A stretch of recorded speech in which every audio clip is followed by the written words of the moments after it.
Both Ira Glass and Malcolm Gladwell say today's guest is their favorite storyteller. In his books and magazine articles, Michael Lewis writes about sports, business, Wall Street, Silicon Valley, political campaigns, fatherhood, stuff that matters to a lot of people. He's smart and he has a sense of humor. Lewis was a trader at Salomon Brothers before he wrote his first bestseller, Liar's Poker, about the excesses of Wall Street during the 1980s. He continues to write about that world with his last two books, a column for Bloomberg, and articles in Vanity Fair. His newest book, Boomerang, Travels in the New Third World, is made up of articles originally published in Vanity Fair and picks up where 2010's The Big Short left off. What happens after the meltdown of 07-08? Governments are the focus of this book, mostly because they've taken on the bad debts of the too-big-to-fail banks, so now they are themselves at risk. Now politics and culture become much more important as to how they deal with that risk. Then there's the story of California, which as a state ran up unsustainable debts during a series of bubbles and now is very broken. We'll talk about the twisted path taken to get the movie Moneyball into theaters. Based on his 2003 book, it's a popular and critical success, and I believe it's well worth seeing. Michael Lewis received a BA in art history from Princeton and a master's in economics from the London School of Economics. His other books include The Blind Side, Panic, The New Thing, and Home Game. Welcome again, Michael Lewis. Good to see you. You know, I saw Moneyball a couple of nights ago, and we'll talk about that in a minute. But I recall that the first time I interviewed you, we were supposed to talk about Moneyball, which had just come out in paperback, but we ended up spending most of the interview talking about your New York Times Magazine article about Fitz, your old baseball coach. And so that people get a sense of the role that coach and baseball, in a way, played in your life. Who was Fitz, and what did he mean to you? Fitz is Billy Fitzgerald, and he was, when I met him, a former minor league catcher in the Oakland A's system. He had just dropped out. I guess he got into Double-A, and it concluded that Gene Tennis, not him, was going to be the big league catcher for the Oakland A's. Although he, I think, was the better defensive catcher. So Mike Scioscia would have kept him. Yes. And if he had been sufficiently misvalued, he might have ended up on the big league team. In any case, he turns up with Gene Tennis's mitt and lots of stories about Catfish Hunter on our high school baseball field in New Orleans at the Isidore Newman School. And I was maybe 12 or 13 when he arrived, and a driftless kid. I had stopped playing organized sports maybe 2 years before. I was doing kind of poorly in school. I wouldn't say I was unhappy, but I was just not purposeful. And he saw me playing on the schoolyard one day, just tossing a ball around, and he said, "You ought to come out for the baseball team." And I'd been a really good little league pitcher. I just stopped doing it, and I became the pitcher on the high school baseball team. And he's one of these people. I mean, I say this in the piece, but the people in your life at that age in your life, they're kind of who can become voices in your head. Mm-hmm. If they can get inside your head at that age, they earn the right to stay there forever. Right. And he had this incredible intensity about him that I'd just never seen before, and none of my peers had seen before either. He became a character in our imaginations almost instantly, and there were all these. It turned out to be largely fictional stories about him that we heard and told each other. That he had been a really good athlete. He'd been a star baseball and basketball player at Tulane University. He had guarded Pete Maravich. Oh, my gosh. He was the best defensive player on the basketball team. So whenever they played LSU, he guarded Maravich. And but we had stories about how he'd gotten fist fights with Maravich and beaten up Maravich and his father at the same time. And there was all this kind of stuff about him. Legend. And it was totally plausible if you were in his presence. I mean, he was just an imposing force. And there was something about being with him that made me want to try. If that's what it was. It made me really want to try. And trying on the baseball field soon became trying in all kinds of other things. And I can remember, the moment I remember just how stark my transformation must have been, is that I had the same English teacher when I was a sophomore in high school and when I was a senior in high school. And she was the teacher nobody wanted. Mm-hmm. I mean, she was terrifying in her own way. And she'd given me a D when I was a sophomore and tried to get me basically thrown out of the school because I'd behaved so badly. And midway through my senior year, she looked at me kind of in wonder, and she said, "What happened to you? You're a changed human being. You're a pleasure to teach. You're doing extremely well." And I knew what had happened to me. What had happened to me was this interaction with this man. Wow.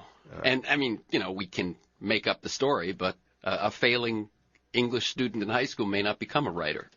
Yeah, well, I think that what he did for me was give me a sense of possibility and a sense that limits were self-imposed, and a sense that I could try harder than anybody else. So even if I was not quite as good, that by sheer effort I could get somewhere that I wanted to go. And look, there's no question in my mind that without him I never would have become a writer. And he's a very intelligent man, and we're still very closely in touch. But he's given me, he draws these elaborate analogies between pitching and writing.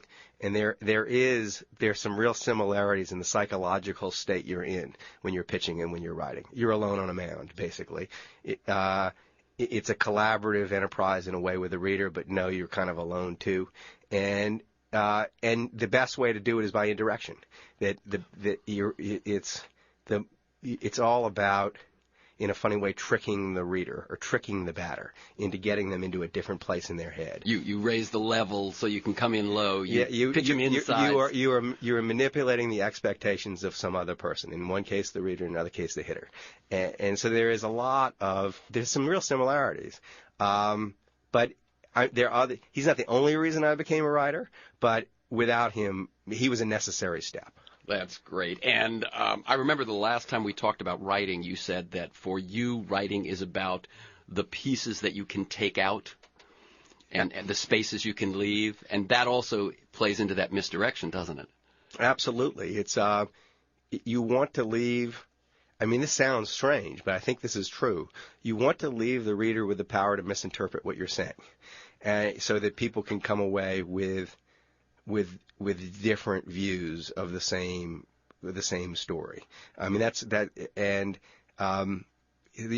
a kind of, you want to be clear, but in the way the story is told, there has to be some ambiguity, or else it loses interest. It feels predetermined. It feels like there's no room for the reader to exercise any kind of discretion over the story. So in some sense, you're alone when you're writing, but it's a collaboration when they're reading. Oh, there's no question. I mean, anybody who's written anything for publication knows that you write one thing and they read another, and there can be almost opposite reactions to what you write, and you can't believe the same people are reading the same thing. I mean, you can't believe that the range of responses.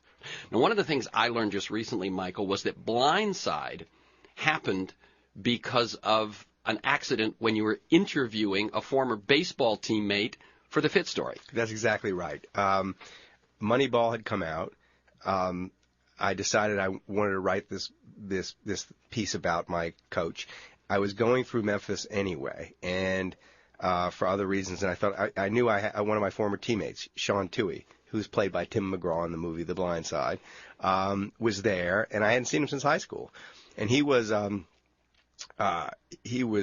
Sean was an incredibly gifted athlete. He was drafted to play both pro baseball and pro basketball. He was my catcher in high school, and he was very close to the coach because his own father had been a coach, and his father had a crippling stroke when he was in high school. And they're both catchers. Yes, and so I went to see Sean and to talk about Fitz. And Sean had been a poor boy growing up, and he obviously made himself very rich. And he was in this McMansion outside of Memphis, and there was this enormous black kid in his living room who didn't say a word. I mean, this was Michael Orr, and he was 6'5", 350 pounds at the time. He's in some ways bigger than he is now, and he's the right tackle for the Baltimore Ravens. He was fat, but he sat there the whole time I was talking to Sean. And no one ever explained who he was or what he was doing. And on the way out the door, I said, "You're really not going to let me get out of here without telling me what that's about. What is he doing?" She said, "He's moved in. He's Leanne's project." Leanne, and he started to tell me the story. It's actually pretty truthfully told in the movie. They saw him on the street. They knew he was this kid who had strangely gotten into their kid's school. And she stopped the car and picked him up and took him in. So that. I didn't think I was going to write about it, but I did think it was a very curious event, and Sean and I were back in touch. And he was the announcer for the Memphis Grizzlies. He does it just for kind of fun. Oh, no kidding. He's the color commentator. He's on TV. And when they play the Warriors, he'd come out to see us in Berkeley and stay with us. And he just filled my ears with these stories about Michael's transformation. And I thought, one day we were out to dinner, my wife and Sean and I, and at the end of the dinner, we were both laughing and crying, and my wife turned to me and said, you're crazy to be writing about anything else. And at that point I kind of thought, there may be a book in this, but my publisher, there's nobody who's going to believe this book because nobody knows who they are. This is just a random family outside of Memphis, Tennessee, engaged in this thing. The question was how to generalize it, how to tell people that this is actually a big, important story. That's where The Blind Side tells the evolution of quarterback protection and so on. Well, what happened was this. It became clear that there was a through line that was big, and it was this kid goes from being like the least valued human being on the planet, a homeless black kid in the Memphis ghetto, who's sure to be basically either shot or something bad in the next few years if he's left where he is born.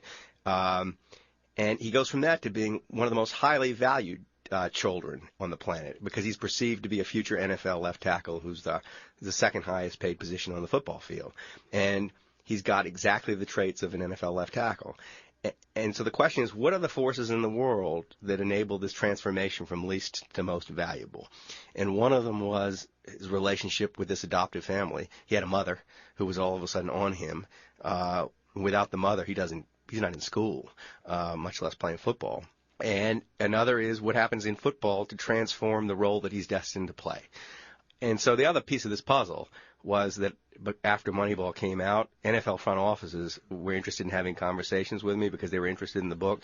And there was an executive in the NFL front office who had laid out to me what I didn't know, which is that this guy nobody's ever heard of who protects the quarterback's blind side, the left tackle, has become the second highest paid player on the field. And there's this kind of idea of the hidden celebrity, the person who's no one understands their value. It echoed very nicely Michael's story, too. Well, that's also the story of Moneyball. Mm-hmm. That's, in some sense, the story in The Big Short. This thing it's all about value and how people see value and how people miss value. Yeah, that's true. That's absolutely true. That connects. That theme does connect those three books. It's very different versions of the same of the same story, but this is a big question, and so yes, it's not. I'm drawn to that subject. Yeah, obviously. So let's talk just a little bit about Moneyball. You were not the only one, I'm sure, who didn't think it was going to get made the day we read the news that 2 days before shooting it had been shut down. I was skeptical when the book was bought by Columbia to turn it into a movie. Billy Beane, now played by Brad Pitt, he'll forever now just be Brad Pitt. He might as well just walk away because when people think Billy Beane, they're going to think Brad Pitt. But Billy Beane said, he had misgivings about me writing a book that involved him. He was not very eager for this process. And when all of a sudden it might be a movie too, he says, I'm not really sure I want to go here. And I said, don't worry, they'll never make it. They buy these things and they never make it. And I've had more likely books and stories get bought and just vanish into the black box that is the Hollywood production process. And so I assured him it wouldn't get made. And after a few years, he said, "You were right. This is great. We get this option money, and they just write us a check, and it's never going to get made." He was very pleased with the whole thing. And then it looked like it was going to get made. I mean, Steven Soderbergh was going to direct it. There were days before principal photography. And as you say, they spent $10 million at that point. Yes, they spent $10 million at that point. And Billy says, you were wrong. They're making it. And then it falls apart. And he goes, no, you were right. They're not going to make it. And I thought at that point it was so it was such an embarrassment. And there were these big articles, and like the New York Times thought it was newsworthy that this movie had fallen apart, and there was a gleefulness in the coverage. It wasn't going to happen. Everybody was very happy that there was this disaster, and it made the studio look stupid, and so on and so forth. And what I knew and believed was that the two people who mattered most in the whole process had not had a moment's hesitation even through it all. One was Brad Pitt. He was just going to find a different director to do it because the studio had been disenchanted with Steven Soderbergh. And the second was Amy Pascal, who ran Columbia, who said, never mind the noise. We're gonna make this. It's just gonna take a little time. I must tell you, Amy Pascal was a development girl. She was my development girl on Earth Girls Are Easy. Yeah. I mean, well, she's an Earth girl, but she's not easy. No, no. But I mean, if you had, I knew she was driven. I knew she was smart, and she was passionate about movies. But who knew this was going to be the head of a studio? Well, and what I loved about her performance, and it really was a performance, was how nervy it was. It was. I don't care about the noise that most people have their lives guided by, what the New York Times says about them, that sort of thing. She just ignored it all and made a breathtakingly good movie. I mean, it is an unbelievably good movie. It's a movie that is almost sure to get an Oscar nomination. That it tells you something. It's sort of like if you just keep your eye on the right thing, like we're going to make a good movie, and ignore all the rest, your chances are better. Yeah, absolutely. I'm Terrence McNally. I'm speaking with Michael Lewis, best-selling author of The Blind Side, which also got an Oscar nomination and is, I didn't know this, the most successful sports movie ever made at this point. If success is measured in terms of money. Dollars. Exactly, yeah. One could say Raging Bull, or but the most successful. You know what money. I like about it is not that. I was told that it was the highest grossing movie with a female lead, and I thought that was great. That it was such a platform for an actress. I thought that was terrific. That's a great combination if you think about it. Highest grossing sports movie and highest grossing movie with a female lead. We're talking today about Moneyball, his film, which is the film based on his book, which is in theaters, and his newest book, Boomerang, Travels in the New Third World. You can learn more by going to Bloomberg.com or VanityFair.com and search for Michael Lewis, who writes for both of them, or just go to one of the theaters and see Moneyball. So I have a big appetite for sports. And I teach story and narrative to organizations when I'm not on the radio. And when I'm teaching them, I say sports writing is usually the best storytelling, certainly in newspapers, because I feel that they don't have to keep things tight to the vest, sort of. They have 162 games in a baseball season or 82 games in a basketball season, and they've got to make up a story that goes around those numbers. Your thoughts about that? It's the athletes. You compare the athletes as subjects to politicians on the front page or business people in the business section. They have much less to lose from what gets written in the newspaper. So there's already an advantage that the writer has, that the athlete's willing to say some things that maybe other kinds of people aren't willing to say. Yeah, what keeps drawing you to it? Well, is that you don't have to write about sports. Sports is a way to get to other things. And, I mean, Moneyball, to me, at bottom, was a book about markets. It was about the way markets misvalue people. And The Blind Side was about many things, but it was an extension of this about how the world values this one person. And the sports, in some way, funny way, is a backdrop or an excuse. But it's also a source of action and movement.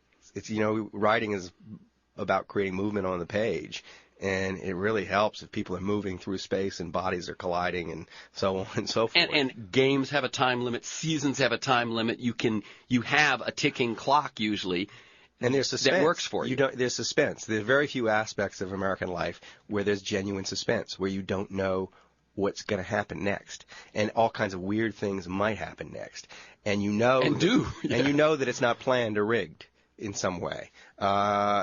So you've got that going for you, too. So it's a place to set stories about all kinds of things. And the characters just generally are pretty rich. I mean, people's passions are invested in it. And it's not like you can rationalize. There's success and failure, and everybody acknowledges it.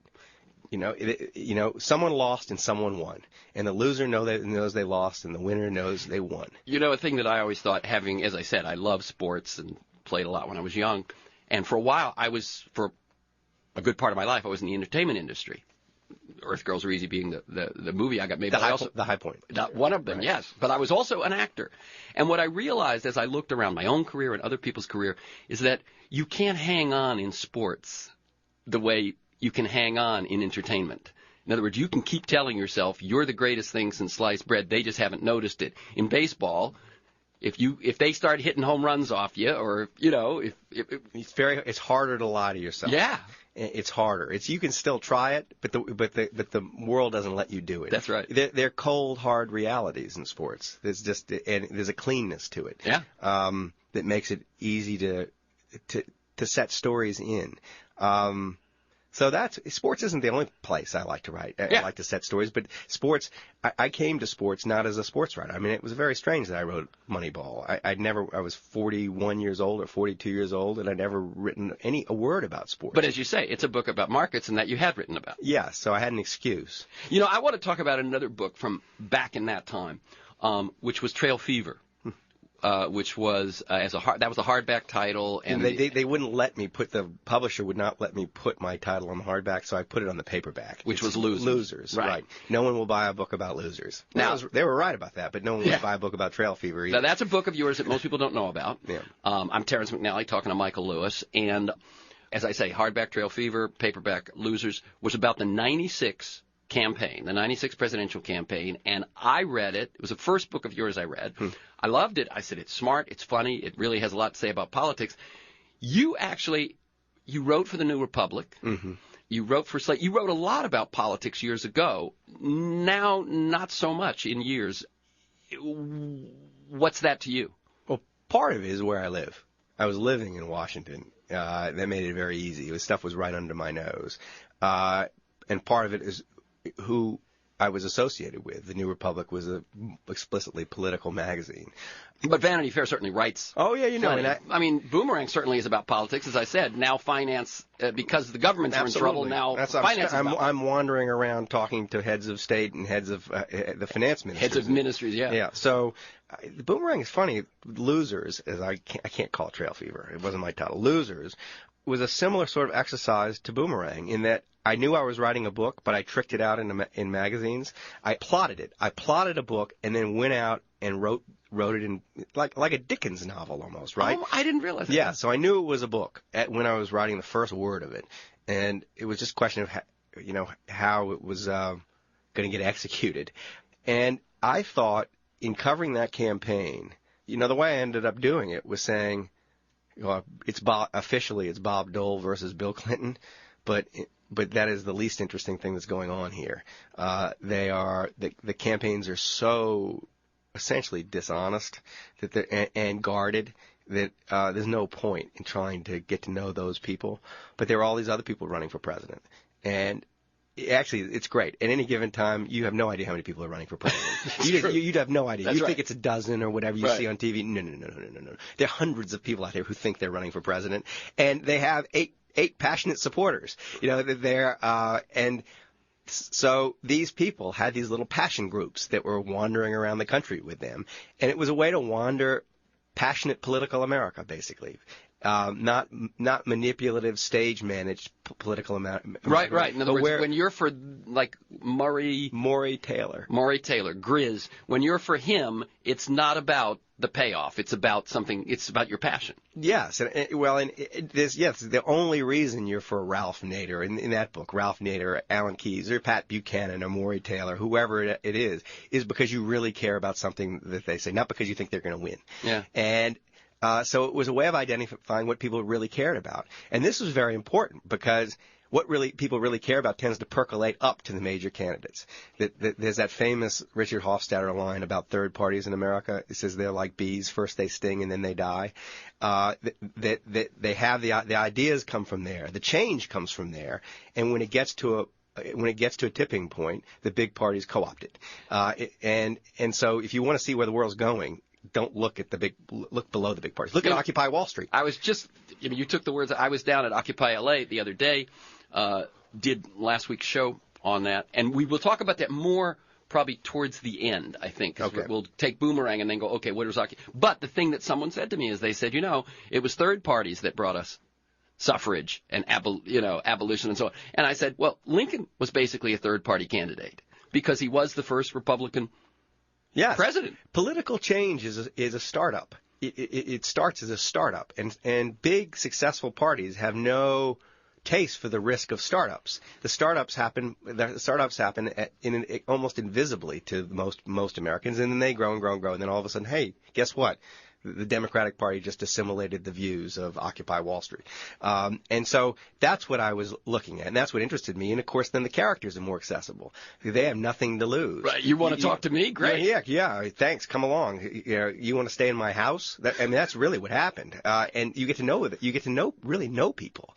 And so it was a way to breathe life into what was essentially a dead process. But you asked me why I don't write about politics? Yeah. The question is, having done that once, what else is there to do? And you could write about political policy. There are people who do that very well. It wouldn't be my strength. It's not my comparative advantage as a writer. Every now and then I find politicians in situations that really interesting me. I did a couple of big pieces about John McCain. I almost went out with John McCain in the last campaign. I went out with him for 2 days and then decided it's going to be this problem again, that it's this kind of stage-managed false event, and I don't really want to be a part of it. But I could see right now, I would love to write a piece about Barack Obama. That is, and I may be headed in that direction. I mean, I got to get access, but if I can get in, that's the world through his eyes has not been properly described, and he could do it better than me, but he's not allowed to. When you say that you'd like to write about Barack Obama and may, what's percolating in you? It's clear that you look for characters. You look for stories, but you really look for characters. You tell stories about ideas, but they're always built around characters. So when you say writing about Barack Obama, he's the character, what do you see? One is a literary opportunity. He's misdescribed in the public debate about him. Both left and right are angry at him. Everybody's angry at him. I mean, it's an amazing achievement. This man was handed this horrible mess. I mean, this horrible mess. He walked into the least promising political environment one could walk into. Problems that were without solutions, and solutions that were not going to please people. And he has struggled to find solutions, struggled to build bridges to his opponents, and everybody hates him for it. And you can see there's this kind of longing to pin him to the page, to say, oh, now we know who this guy is after 3 years in office. He isn't for the left, he isn't who we thought he was. That's one narrative. Yeah, that's one narrative. The other narrative is he is who we thought he was. And neither one of them sound true. Neither one of them appreciate the context in which he operates. He is a clearly very, very sensitive, very, very intelligent person. He's a rare writer who managed to become a president, and it just doesn't happen very often. Lincoln, I think, is the last one. I think JFK had people ghost his things. I think so. Yeah, no, the last person who actually had a felt literary sense was Lincoln, yeah. and Obama has that. Right. Now, it was one of the things that impresses me about Jim Webb, the senator from Virginia. Right. Is also a writer. So he has the ability to go into a room alone and come out more interesting than he went in, which the writers can do. They can go into a room alone and come out more interesting than they went in. They don't need help. And so I'm sure he's doing that. And his perspective on governing us has got to be very, very interesting. And I feel like all the descriptions I read about him, they're all animated by someone being upset with him, that they don't ring true. They don't capture the man I'm seeing in action. So I like to try to capture the man I'm seeing in action. And the only way you do that, though, is to be let in. And the odds of that are never great. You know, it would take them, they'd have to take some risk. But that's what I ask of subjects. I say, you know, what do you do to exercise? I'd say, you know, if he goes for a swim or goes and plays basketball, let me just come with you and do it. And let's just talk about what it's like to be in your shoes. Because I think if you put the American people in his shoes accurately, there'd be a lot more sympathy for him. Yeah. There'd be a different sort of awareness of what he's dealing with. So I think he's a huge literary opportunity. He hasn't been done properly. Except by himself and before he got to power. And exactly. We have good literature about the early Barack Obama. Yeah. And one day he will sit down and write a wonderful memoir, but that's a decade away. Yeah. And right now, I think there's kind of a need to walk to get over the walk in his upset. shoes, just to walk in his shoes. Yeah. Never mind what you think about him. Let's walk in his shoes and see how it feels. Well, let me just ask you one more thing about this. Would be just your take on it. His insistence on reaching across the aisle, his insistence on trying to, get compromise, trying to get buy-in. For me, when on the stimulus bill, first major piece of legislation, he takes out $40 billion for the states, which ends up as a big part of, that crisis is dealt with in Boomerang, right. The crisis of states. He takes out $40 billion that would have gone to the states, would have helped states, would have been spent immediately to get Republican votes. He doesn't get a single vote. Yeah. To me, at that moment, I'd have said what I just gave up and what they did to me in return, and they're hurting their own governors, they're hurting their own citizens and so on. That would have been a lesson learned, and yet he persisted and persisted and persisted. What do you make of that? One of the reasons I want to write about him is that I don't have – these are great questions you want answered. They're all these questions you want answered, but I can imagine something like this going through his head. Before I declare a war, if I'm going to win the war, I have to demonstrate to the American people that I did everything possible to avoid the war, that I bent over backwards to have a civil relationship with the opposition, and the opposition demonstrated they were incapable of a civil relationship. Once that is not just said but shown, he may have different sorts of powers. So that's one thing might be going through his head. Yeah, this stinks. It's horrible how they behaved. But if we accumulate enough evidence about how they behave, maybe I can do different things to them and the American people will accept it and not hold it against me, kind of thing. I can imagine that story. And I can also imagine that they actually get kind of rolled sometimes. They get told one thing, and then another thing happens. It's pretty clear that the Republicans don't have control of themselves, right? There's more than one Republican Party at work right now. And so he may not know who he's talking to. And maybe I'm sure he's learned. There's lots of mystery in the behavior of the Obama administration. There probably is a really good explanation for why they're doing what they're doing. The worst explanation is always, the person's stupid. Let me tell you, these are not stupid people. Right. They're not stupid people, and they have more information than you have about why they're doing what they're doing. They may be wrong, but they're much more interestingly wrong than we know. It's sort of, that's the explanations of their behavior, which is either they're weak or they're stupid, just don't ring true. They just don't ring true. So that's part of what that's has you why I'm curious. interested. Yeah. So there's a literary opportunity. Yeah. That's Michael Lewis, and I'm Terrence McNally. We're talking about lots of things, and now we're going to shift very soon to talking about Boomerang. I did want to ask one more thing about writing, because Felix Salmon wrote an article in which he disparaged your piece on Germany, but he said something I found very interesting. He said that much of what Lewis does when reporting and writing his stories is simply unique. His technique is labor-intensive, which many people, it looks so facile, many people may not understand that. He talks to an enormous number of people, works out what story he wants to tell, and puts together various tales and individuals he's discovered over the course of his reporting in the service of telling that story in the most entertaining and compellingly readable way. It doesn't matter how important you are or whether you've given Lewis an important nugget. If it doesn't help the structure of the story, he'll happily leave it out. That was an interesting take on what you do. Well, that's true. That's a fair description. He wouldn't know because he just guessed. He guessed. It's true that this is true, and it's curious to me that when people read what I've written, they sort of assume that everything that I found out is in the story, and the vast majority of what I found out is not. And we said before that writing is in part about what you leave out, and so it is entirely possible, for example, that if I got let into the Obama administration and Obama gave me an interview, that the reader might never know it, that I could write the whole story about Obama and his voice wouldn't be there if it didn't seem like it was relevant. That the job I think I do is just that, is to sort of try to figure out what's going on here, make sense of the situation, and find the narrative that explains what I've figured out, or that draws the reader into what I've figured out.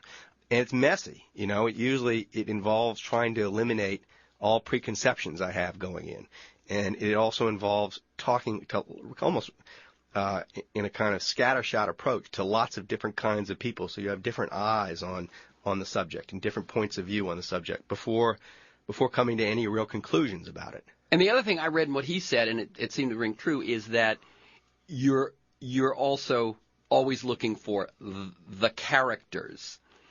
The characters in Big Short, are outliers, outlaws in some sense in that thing. And yet that's how you tell the story. It's not the people that everyone else has heard about.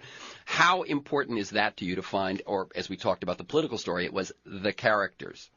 It's obviously very important when it comes to the writing of it. This is weird. This will sound weird, but it's true.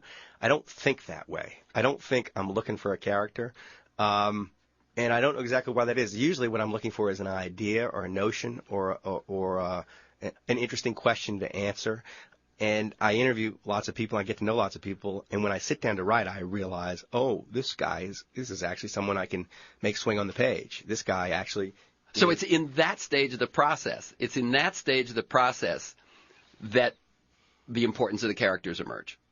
Yes, it's not the early stage. It's not, I'm going to find these characters and then I'll figure out I'm going to let them do all the work. Although you did say in your Charlie Rose interview that you were on a casting search, and that's how you found Kyle Bass. That's a good example.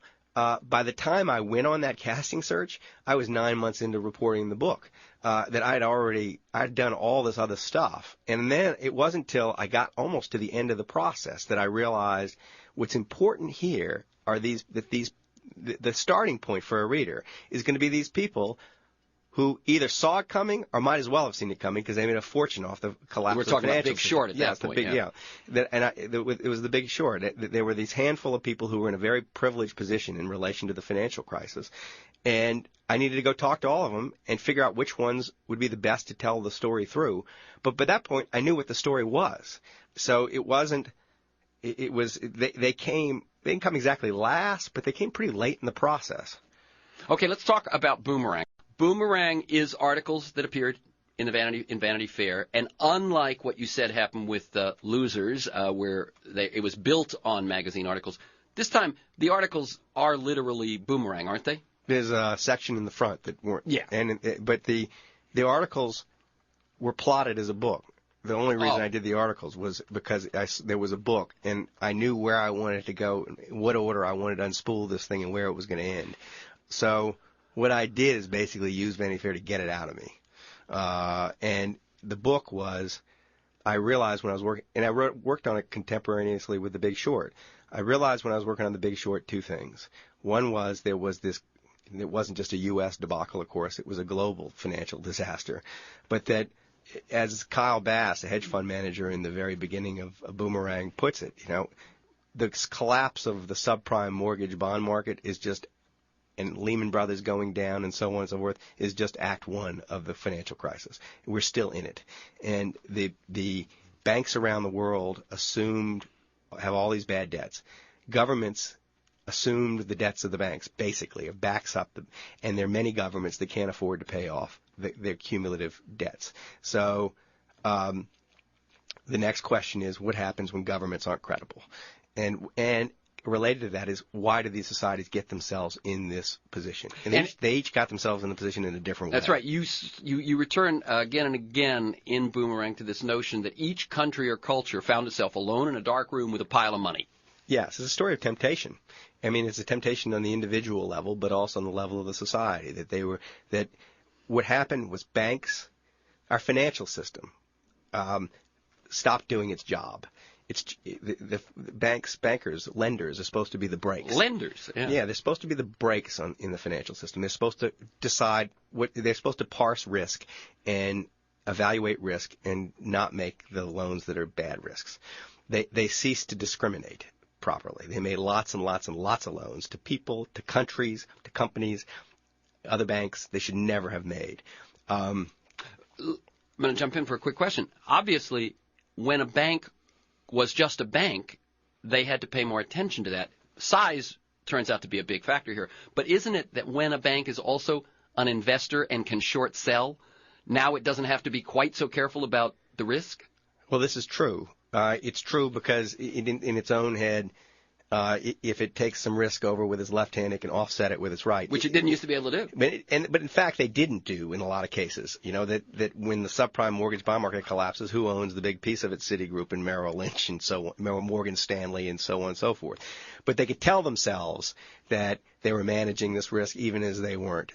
It's true that when the banks are taking big securities positions, they can delude themselves into thinking they have better risk management than they do. I think that is true.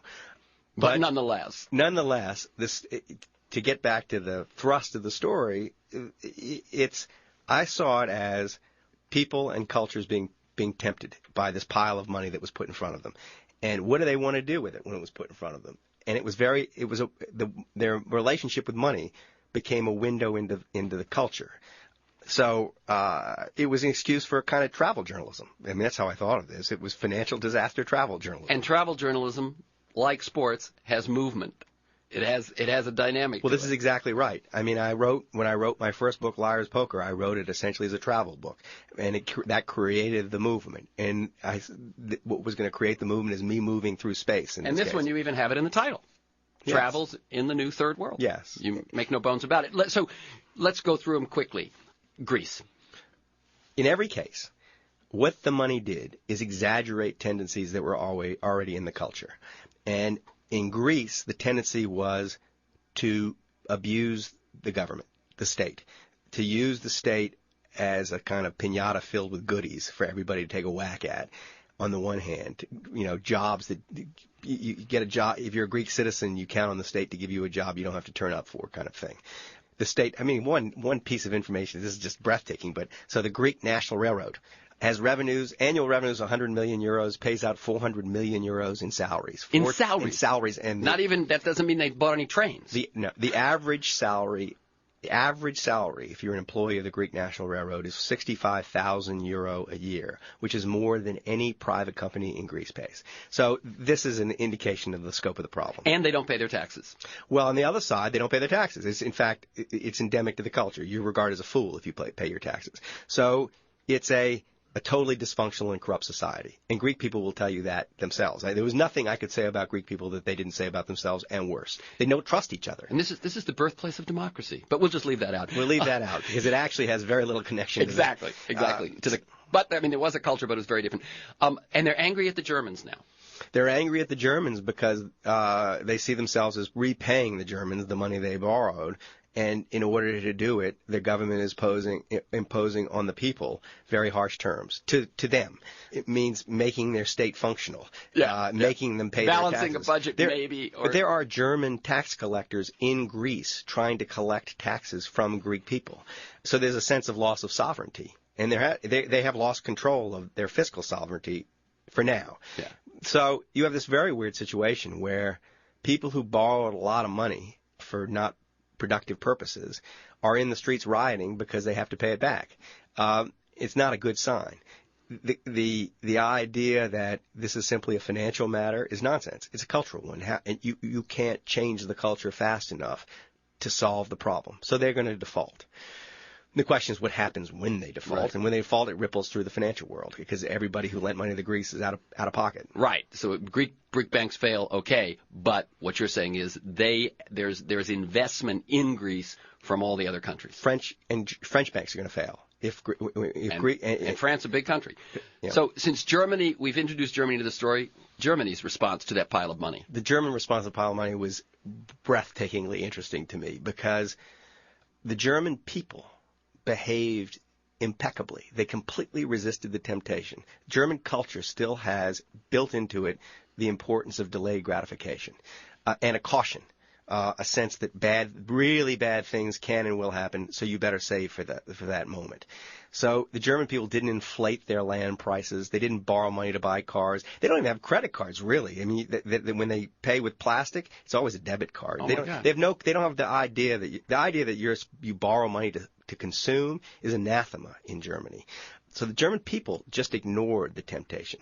The German banks behaved in some ways worse than any banks in the world. They were the mark. They were the on suckers. the other side. They were the suckers. I mean, that was true in The Big Short. This is one of the things I knew going in was that when the subprime mortgage market collapsed here, when all those subprime-backed bonds collapsed, everybody's trying to get out at once. So Merrill Lynch is trying to get out of what it owns, and UBS is trying to get out of what it owns. And more and more big players got out of the market. There were fewer and fewer people to sell to. And when you asked anybody on Wall Street, who's the last buyer of this stuff, the answer was always Germans. Dusseldorf. The Germans were the last to get out. They were the last to see it. And what's even weirder is, in the American system, the American financiers were oddly paid to make bad loans. I mean, this is what's so screwed up, is people made fortunes making really stupid financial decisions. They were incentivized. They were incentivized to just get big, and the losses were going to be realized by someone else. So it was a question of incentives here. The German bankers never paid themselves money. I mean, small sums. They were six-figure guys. So there was never a big incentive, personal financial incentive, to get involved in these markets. But they did every stupid thing you could do with money. They did it. They lent the money to the Icelandic banks to get huge. They lent money to the Greek government. They bought U.S. subprime bonds. They invested one way or another in Spanish real estate. The only thing they missed, the only bullet they dodged, was Bernie Madoff. And the only reason they dodged it is there are basically no Jews in German finance. I mean, and if there had been Jews in German finance, they'd have found that too. So the question was, how does this happen? How do the people behave so well and the bankers behave so badly? And because we got about 5 minutes left, and I do want to get back to Occupy Wall Street. So I'm going to skip Iceland. I'm going to skip Ireland, except in Iceland to say that it's worth looking at. One of the things is male-dominant risk takers, and when the stuff really hit the fan, women took over the banks and the government. It's a lesson for us. Men and money are a very dangerous combination. Male overconfidence has been shown in lots of academic research to lead to bad financial decision making. And women are actually better with money than men. And Iceland, this was the male domination of the money end of things. They make their money from fishing. The men were the fishermen. The men walked off the boats and into the banks and became investment bankers basically overnight. And the women let them do it because they kind of assumed they knew what they were doing. And they didn't know what they were doing. When it all comes crashing down, the women made them stop. And the women moved into the banks in senior roles. And the government fell, and they have the first lesbian head of state in the world. And they've drafted a new constitution. I mean, what Iceland has done after hitting the wall is quite impressive. It is impressive. And one of the impressive things was they walked away from a lot of their debts. It was so big they couldn't repay But that's what bankruptcy does. It gives you a chance to be reborn. And they're going to be fine. Yeah. I think the next chapter of Iceland is an interesting story. Yes, it is. But we don't have time to talk about it. Sorry. Okay. Ireland, we're not going to talk about, but that's worth. California. Yes. That was one that surprised me. So how did California run up such enormous debts? I mean, I've got numbers here, but I don't have time to get into them. But, you said that thing about the Greek railroad, where the salaries and so on. I mean, all these different foreign countries are distant mirrors of our own culture. We have, in some way, we can see in our own society echoes of the problems in each of these places. And the echo of Greece is in the relationship between our public employees unions and the government. And California it's an especially obnoxious example. But the public safety workers in city after city cut deals that have effectively either bankrupted the city or brought them to the verge of bankruptcy. And so fire and police. And if you ask the same question of America that I asked of these other societies, what did this event tell you about the society? And there were two things that were quite obvious in America. One was, we're perfectly willing to let the strong exploit the weak. We allow our rich elites on Wall Street to exploit weak people. And our public safety workers actually are in a position of great strength. We're at their mercy in some ways. They protect us. And no politician wants to be seen standing up against the police force or the fire department. So they had enormous... And in California, also the prison unions. And the prison industrial complex right. in California. Now, the one thing that... And I'm just going to throw this out and give me a very quick response if you want to, but it seems to me the thing that you leave out there is that happened also when it became very, very difficult to raise taxes. So these bubbles are going on we're giving this public safety union. So it's the same story as Greece. Exactly. We don't want to pay taxes. That's right. And so, as you say, Mark Paul says, California works the way the people want it to. They want lots of services, and they don't want to pay for them. That's exactly right. And so there are both sides to that. Absolutely. And you're very easy on Arnold Schwarzenegger in it, and you leave out the fact that his first action was to get rid of the auto tax that cost us $4 to $6 billion a year, and at a time when we shouldn't have done that. Yeah, but he also raised taxes later. And now this is what I'll say about it's the point about Arnold Schwarzenegger that I find interesting is that he really was what people imagine politicians need to be. Totally independent walking in. He could do what he wanted to do. And he did try, as Mark Paul, an independent analyst, said, everything. He tried to be a Democrat. He tried to be a Republican. He tried to go directly to the people. Nothing worked. But I will also say, I think he always tried it from that position of entitlement that he's grown into. As you say, you quote him. You ask him if I asked Schwarzenegger how much time he had spent as governor grappling with the on-the-ground local implications of the big state crisis, and he says, you say the question pretty clearly bored him. I'm not into the local stuff. I was born for the world. I have a feeling that Arnold never saw what was happening to other people. Now, we started this interview by you saying it's important to leave holes for the reader to walk into. So people who hate Arnold Schwarzenegger, as you clearly do, can walk into my piece and find evidence to support their feelings. But people who are more kindly disposed can also walk into it and find evidence to support their feelings. Hate's a little strong, but okay. What do you think of Occupy Wall Street? What? I think it's a really good thing. It's a really healthy sign because I was afraid that essentially what we were going to get is just despair. That for the young people especially, we're going to say, what's the point? I can't change anything. And what these people are saying is I can change something. And it is so outrageous what's happened in this country that the elites cause this problem. The people who are paid the most cause this financial crisis. They are bailed out by the taxpayer.